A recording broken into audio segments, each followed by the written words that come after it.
In the high passes of the Alps, where snow lingered into June and silence had reigned for months, 22 French divisions waited behind concrete and steel for an enemy who had not yet decided to come, and on the night of June 20th, 1940, that enemy finally did. Not because France was strong there, but because France was already dying everywhere else.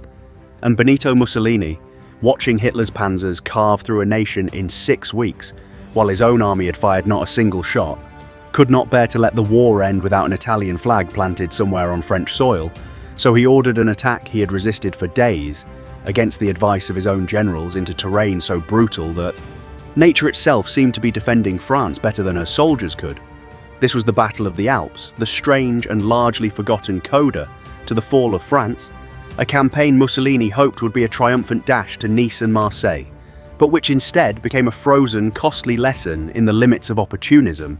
fought by men who knew, even as they marched, that the war was already decided around them.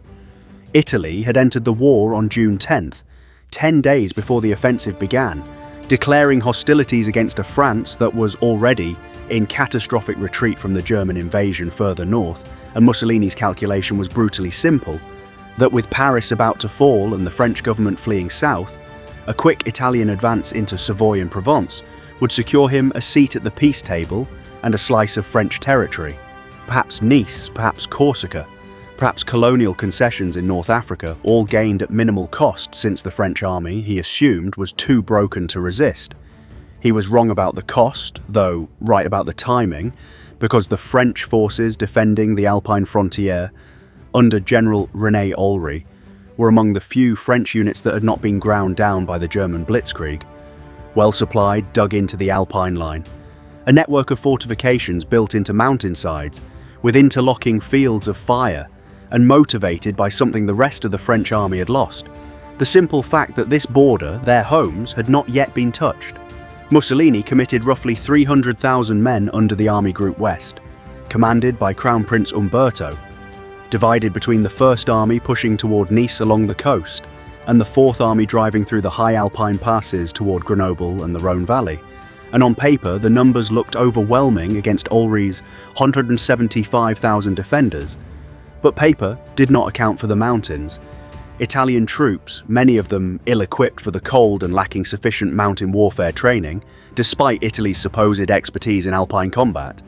found themselves attacking fortified positions through narrow passes where French artillery, pre-registered on every approach for years, turned valleys into killing grounds at the Petit Saint-Bernard Pass, at the Little St. Bernard, and along the Tarentaise and Maurienne valleys. Italian infantry advanced into withering fire from forts like those at Pont Saint-Charles and the formidable Orthian Massif, where a single French fortification, the Ouvrage Cap Martin, held off repeated assaults near Menton.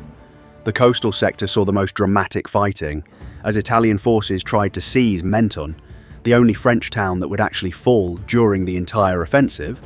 a small Riviera resort town that became, almost absurdly, the sole tangible prize of Mussolini's war against France, captured only after days of brutal house-to-house and ridge-to-ridge combat against Alpine fortifications that refused to break even as the rest of the French nation surrendered around them. Weather compounded the disaster for Italy, as a ferocious early summer storm system swept the Alps in the days the offensive began, grounding aircraft, flooding mountain roads and turning supply lines into impassable mud, while temperatures in the high passes dropped enough to cause frostbite casualties among troops who had marched south from garrison duty, unprepared for sudden Alpine extremes. Italian losses mounted not just to French shells but to the mountains themselves, with engineering units struggling to move artillery through terrain that seemed actively hostile to modern warfare.